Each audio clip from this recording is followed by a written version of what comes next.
Welcome to my channel सफल learning. और आज हम बात करेंगे प्रीपोजिशंस की, और प्रीपोजिशंस के अंदर भी बात करूंगी मैं फिक्स प्रीपोजिशन। देखिए फ्रेंड्स, जितने भी रूल्स बेस्ड प्रीपोजिशंस थे उनको मैं कंप्लीट करा चुकी हूँ, और आज मैं जो बात करने जा रही हूँ वो है फिक्स प्रीपोजिशन। काफ़ी प्रीपोजिशन एग्जाम में इस तरीके से आ जाते हैं कि हमें उनको रूल्स बेस्ड हम उनको जानने की कोशिश करते हैं, लेकिन ऐसा नहीं होता है। काफ़ी प्रीपोजिशन कुछ वर्ड्स के साथ फिक्स होते हैं कि इस वर्ड के साथ ये प्रीपोजिशन लगना ही लगना है। तो आज हम वही बात करेंगे कि काफ़ी प्रीपोजिशन एग्जाम में बार बार रिपीट हो रहे हैं। तो चलिए हम स्टार्ट करते हैं। पहला है हमारा अकम्पलिश इन। अकम्पलिश इन,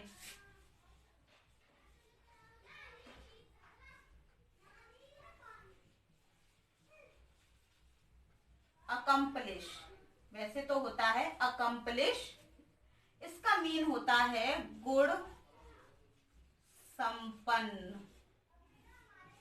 तो अकम्पलिश के साथ हम जब भी यूज करेंगे वहां इन यूज करेंगे। इसके साथ क्या लगाएंगे? प्रीपोजिशन इन। देखिए इसको हम किस तरीके से करेंगे और एग्जाम में किस तरीके से आता है, एग्जाम्पल बता रही हूं मैं।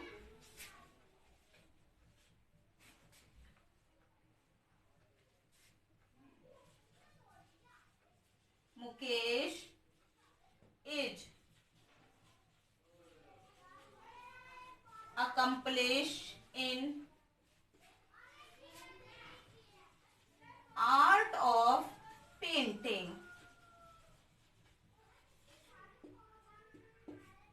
मुकेश जो है वो पेंटिंग की कला में बहुत ही ज्यादा गुण संपन्न है। इस तरीके से अगर कोई भी सेंटेंस आ जाता है और यहाँ पर डैश होता है कि आपको यहाँ पर क्या लगाना है और किसी की गुण संपन्न योग्यता की बात की जा रही है, तो वहां पर हम अकम्पलिश के साथ इन आंखें बंद करके लगा देंगे। दूसरा देखिए क्या है, दूसरा है हमारा एक्यूज्ड।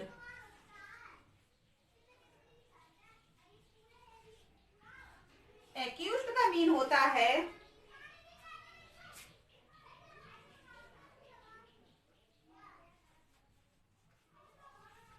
अभियुक्त या दोषी, कोई किसी भी गलती का दोषी हो। तो हम ऑलवेज एक्यूज्ड के साथ हम क्या लगाते हैं? Of.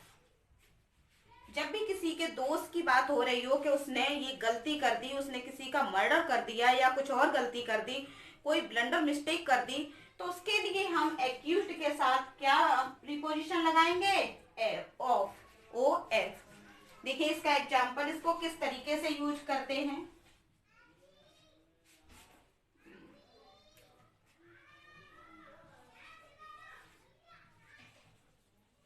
My uncle is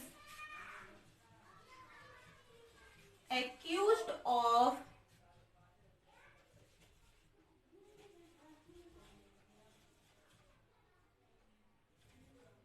murder of his wife। मेरे अंकल अपनी ही पत्नी का मर्डर करने के दोषी हैं।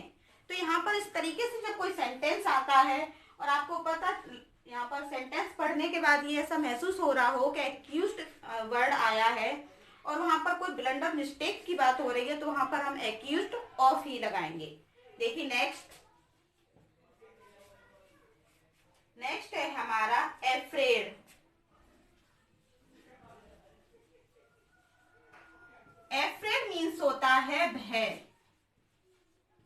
भय यानी किसी चीज का डर। एफ्रेड का मीन्स क्या होता है? डर। और एफ्रेड के साथ हम हमेशा ऑफ लगाएंगे फ्रेंड्स। जब भी किसी चीज से ज्यादा डरने की बात आ रही हो, एफ्रेड का मीन ही आप समझ रहे होंगे, तो वहां पर हम एफ्रेड के साथ ऑफ लगाएंगे। देखिए इसका यूज कैसे होता है। Everyone is afraid of fatal death.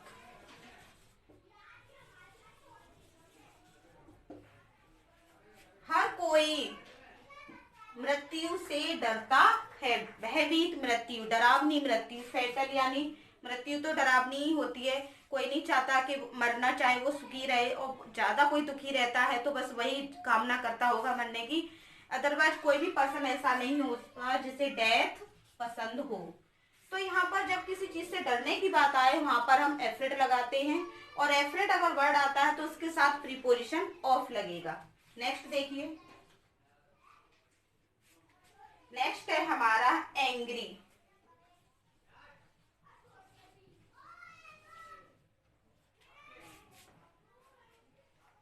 Friends यहाँ पर एंग्री मीन्स होता है नाराज।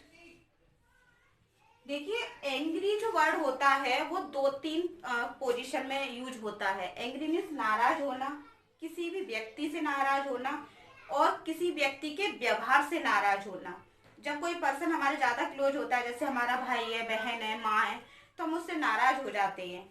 लेकिन जब कोई व्यक्ति बाहर का होता है, मान लीजिए कोई ऑफिस में कोई पर्सन है, हमारा बॉस है, उसने हमारे साथ र्यूड बिहेवियर किया, तो हम उसके व्यवहार से नाराज हो जाते हैं, तो वहां पर भी हम एंग्री लगाते हैं।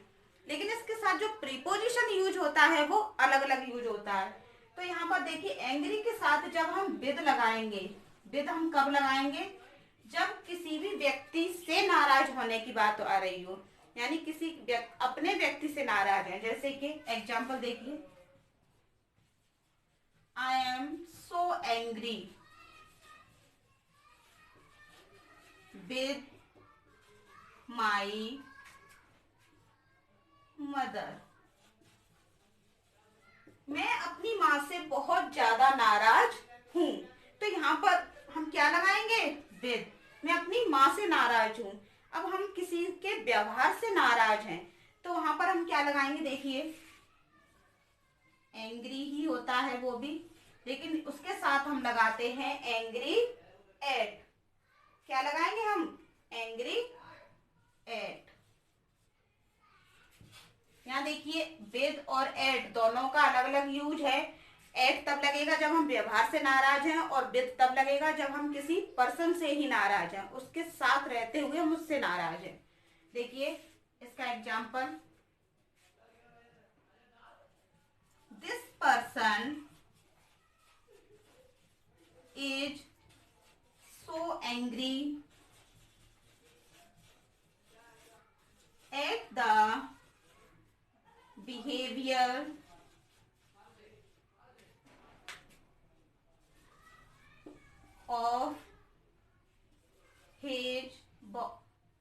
of his master।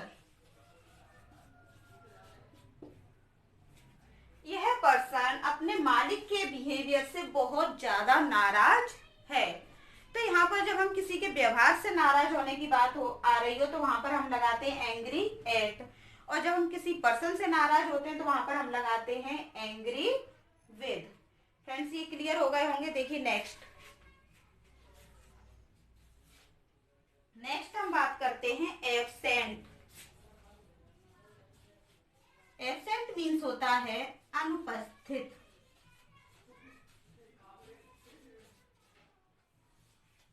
Absent means होता है अनुपस्थित। तो फ्रेंड्स एब्सेंट के साथ हम फ्रॉम का यूज करते हैं, और कब यूज करते हैं,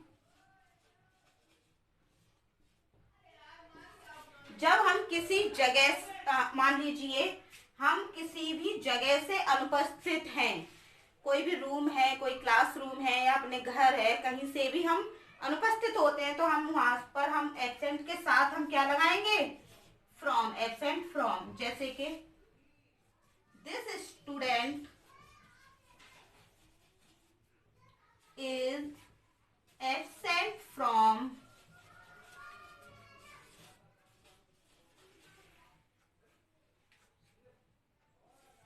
English class। यह स्टूडेंट इंग्लिश क्लास से क्या है, एब्सेंट है। उसने इंग्लिश की जो क्लास थी वो मिस कर दी, यानी वहां पर वो गया ही नहीं। तो अनुपस्थिति के साथ हम फ्रॉम लगाते हैं जब हम कहीं पर भी उपस्थित नहीं होते हैं। ये 5 प्रीपोजिशन जो फिक्स थे विद एग्जाम्पल मैंने आपको समझाए। अब देखिए नेक्स्ट हम बात करते हैं अफेक्शन।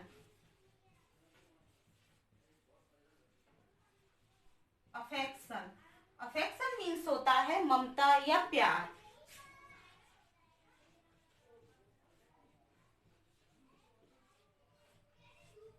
इसके साथ हम जो प्रीपोजिशन यूज करेंगे वो होगा हमारा फॉर। देखिए यहाँ पर अफेक्शन के साथ हम जो प्रीपोजिशन यूज करेंगे वो होगा हमारा फॉर। इसका यूज कैसे होता है? I have so affection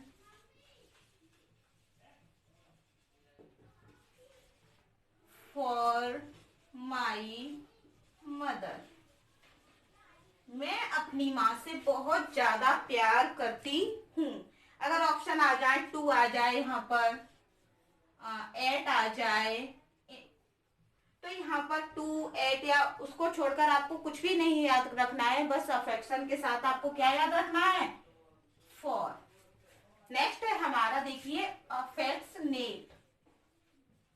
AFFECTIONATE affectionate. देखिए अफेक्शन अगर वर्ड आए तो हमें लगाना है अफेक्शन फॉर, और अगर अफेक्शनेट वर्ड आए तो इसके साथ हमें लगाना है टू। देखिए इसका मीन क्या होता है दोनों का? इसका तो था ममता और प्यार, इसका होता है ममता पूर्ण। अब आप लोग कह रहे होंगे कि इसमें डिफरेंस क्या है? देखिए फ्रेंड्स, हम अपनी माँ से प्यार करते हैं, अपनी माँ से ममता रखते हैं। माँ हमसे ममता पूर्ण व्यवहार रखती है। माँ का हमारे लिए बहुत ज्यादा ममता पूर्ण व्यवहार होता है। हम अपने बच्चों से बहुत ज्यादा ममता पूर्ण व्यवहार रखते हैं। तो उसके लिए हम क्या लगाएंगे? Affectionate to. देखिए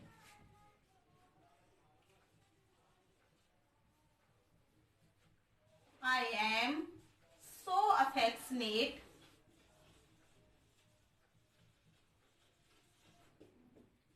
to my younger son। मैं अपने छोटे बेटे से बहुत ज्यादा ममतापूर्ण व्यवहार रखती हूँ। यानी मान लीजिए मुझ पर 2 बेटे हैं और मैं जो छोटा बेटा है उससे बहुत ज्यादा ममता रखती हूँ बड़े बेटे की अपेक्षा। तो यहाँ पर अफेक्शन वर्ड अगर आता है तो हम लगाएंगे फॉर, और अगर अफेक्शनेट वर्ड आता है तो हम लगाएंगे टू।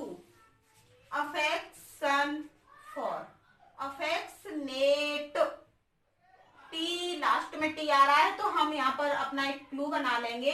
अफेक्शनेट तो हम लगाएंगे टू। इसका लास्ट वर्ड है टीई और इसका पहला स्टार्टिंग वर्ड है टी ओ। तो यहाँ पर हम एक अपने माइंड में लर्न करने के लिए क्लू बना लेते हैं कि हमें किस तरीके से इसको माइंड में सेट करना है। नेक्स्ट है हमारा, देखिए एग्री। एग्री मीन्स होता है सहमत होना। अब यहाँ पर भी हम एग्री के दो यूज होते हैं। अगर हम किसी व्यक्ति से सहमत हैं तो हम लगाएंगे यहाँ पर एग्री विद। यहाँ पर हम क्या लगाएंगे? Agree with. अगर हम किसी व्यक्ति से सहमत हैं तो देखिए किस तरीके से। और अगर हम किसी भी व्यक्ति के व्यवहार से या उसके मान लीजिए उसके व्यवहार से खुश हैं, या हमें किसी व्यक्ति ने कोई प्रस्ताव दिया उससे हम सहमत हैं, तो हम यहाँ पर क्या लगाएंगे? Agree to. यहाँ पर हम क्या लगाएंगे? Agree to. और अगर हम किसी व्यक्ति से सहमत है तो हम लगाएंगे एग्री विद। देखिए इसका यूज कैसे करते हैं।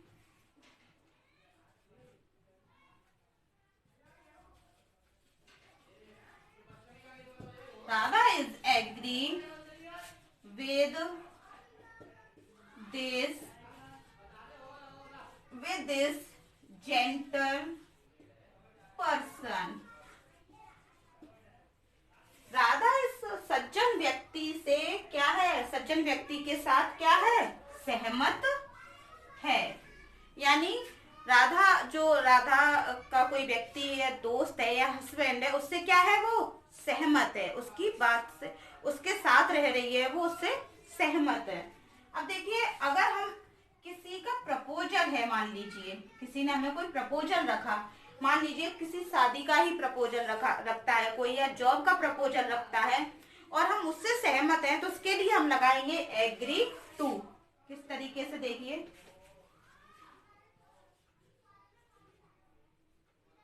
we agree to his proposal of marriage। हम उसके शादी के प्रपोजल से क्या हैं, सहमत हैं। तो यहाँ पर जो जब प्रपोजल की बात आती है, तो वहां पर हम लगाएंगे एग्री टू, और जब हम किसी व्यक्ति से सहमत होते हैं तो हम लगाएंगे एग्री विद। देखिए नेक्स्ट है appeal.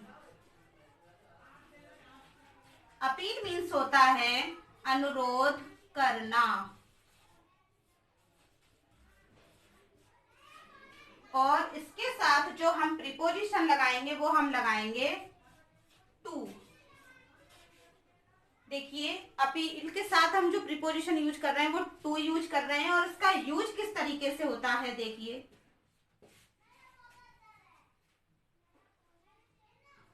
I appeal to you, I appeal to you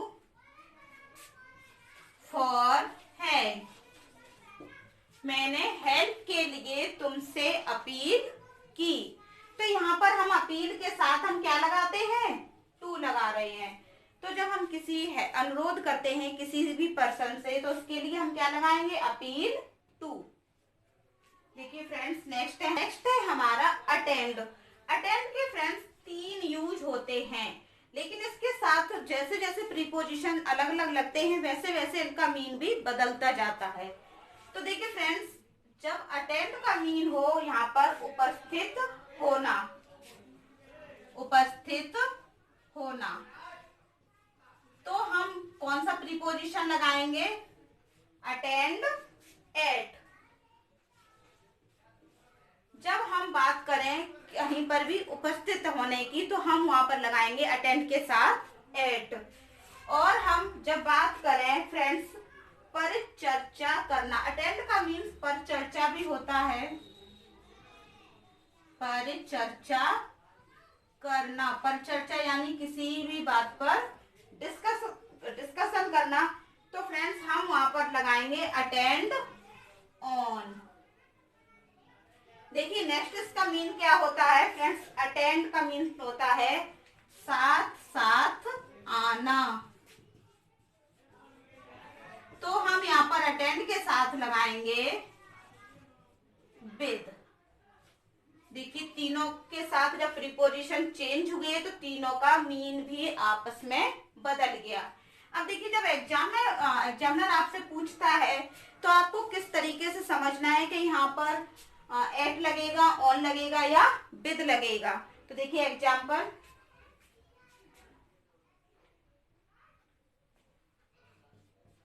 I was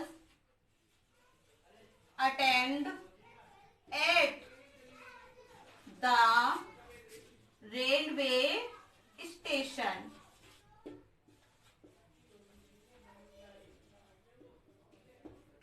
देखिए जहां पर भी हम कहीं पर भी उपस्थित होने की बात करते हैं तो वहां पर हम लगाएंगे एट। आई वॉज अटेंड, मैं उपस्थित था रेलवे स्टेशन पर। मैं कहाँ उपस्थित था, रेलवे स्टेशन पर। अब हम बात करते हैं कि ऑन कहाँ पर लगता है अटेंड के साथ। देखिए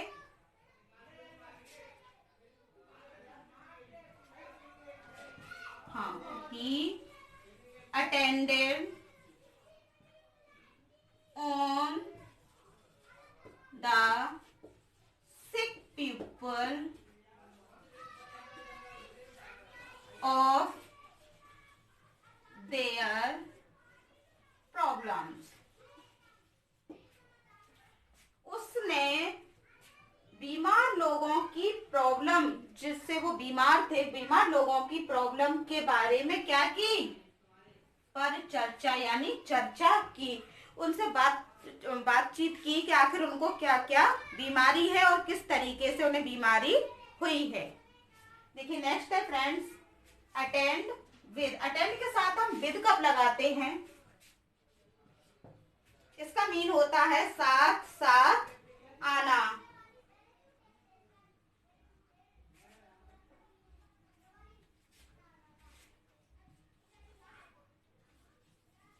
He came here, वह यहाँ पर आया।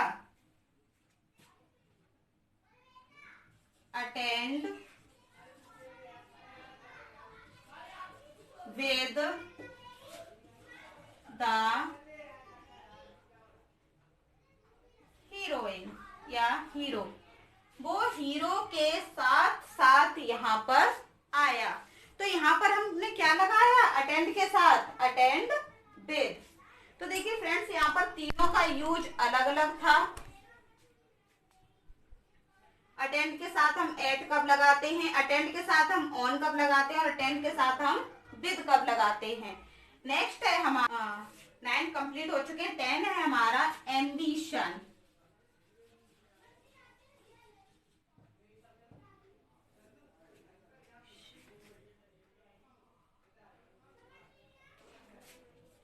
एम्बिशन मीन्स होता है महत्वाकांक्षी या फिर आकांक्षी। महत्वाकांक्षी। तो फ्रेंड्स, इसके भी दो यूज होते हैं। एक एम्बिशन होता है एम्बिशन फॉर, और एक नेक्स्ट एम्बिशन होता है एम्बिशन ऑफ। दोनों का मीन होता है महत्वाकांक्षी होना। लेकिन दोनों में डिफरेंस क्या होता है कि हम किस चीज के लिए महत्वाकांक्षी हो रहे हैं। तो यहाँ पर देखिए, जैसे कि कोई भी पर्सन किसी में पार्टिसिपेट कर रहा है या फिर कोई लीडर बन गया, उस चीज के लिए महत्वाकांक्षी हो रहा है, तो वहां पर हम लगाएंगे फॉर, यानी किसी भी चीज के लिए, किसी चीज के लिए। और अगर कोई भी पर्सन अपने लिए ही महत्वाकांक्षी हो रहा है, कोई अपनी सुंदरता के लिए, कोई अपनी पावर के लिए, कोई अपनी लंबाई के लिए, कोई अपनी चौड़ाई के लिए, तो इस तरीके के लिए हम क्या लगाएंगे? Ambition of. तो फ्रेंड्स, यहाँ पर जब हम किसी दूसरी चीज के लिए महत्वाकांक्षी होते हैं तो फॉर लगाते हैं, और अपने लिए, खुद के लिए, सेल्फ के लिए महत्वाकांक्षी होते हैं तो हम लगाते हैं यहाँ पर ऑफ। देखिए इसका यूज कैसे है। He is ambition for this leadership. वो इस लीडरशिप के लिए बहुत ज्यादा महत्वाकांक्षी है। और यहाँ पर देखिए, यहाँ पर आता है एम्बिशन ऑफ या ambitious, US.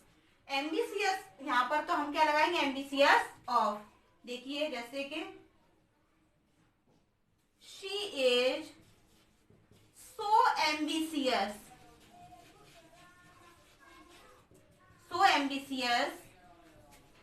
Of her beauty. वो अपनी सुंदरता के लिए बहुत ज्यादा एम्बिशियस है। तो जब कोई भी अपने सेल्फ की क्वालिटी के लिए महत्वाकांक्षी होता है तो वहां पर हम लगाएंगे एम्बिशन आ जाए या एम्बिशियस वर्ड आ जाए तो ऑफ लगाएंगे। और किसी दूसरी चीज के लिए महत्वाकांक्षी होता है तो हम यहाँ पर एम्बिशन फॉर लगाएंगे। देखिए फ्रेंड्स, आज के जो प्रीपोजिशन कह लीजिए, फिक्स प्रीपोजिशन जो थे वो कंप्लीट हो चुके हैं। मैंने 10 प्रीपोजिशन आज कंप्लीट किए हैं। ये बहुत ही ज़्यादा इम्पोर्टेंट है क्योंकि मोस्टली बार बार एग्जाम में ये पूछे जा चुके हैं। तो अगर आपको इसमें भी कोई भी प्रॉब्लम आ रही है तो आप मुझे कमेंट बॉक्स में ज़रूर पूछ लें।